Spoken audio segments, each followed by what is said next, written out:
जिंदगी के रास्ते में बिछने वाले कांटों को राह से हटाने में, एक एक तिनके से आशियां बनाने में, खुशबुएं पकड़ने में, गुलिस्तां सजाने में उम्र काट देते हैं और अपने हिस्से के फूल बांट देते हैं।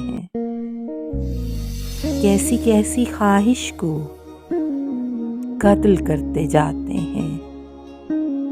दरगुजर के गुलशन में अब्र बन के रहते हैं।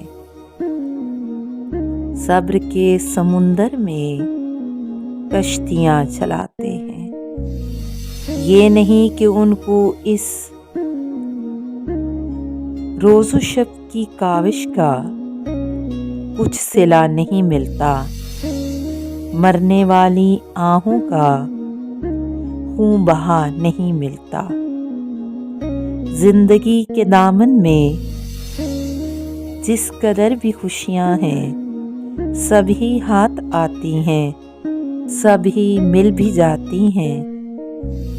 वक्त पर नहीं मिलती, वक्त पर नहीं आती, यानी उनको मेहनत का अज्र मिल तो जाता है, लेकिन इस तरह जैसे कर्ज की रकम कोई किस्त किस्त हो जाए।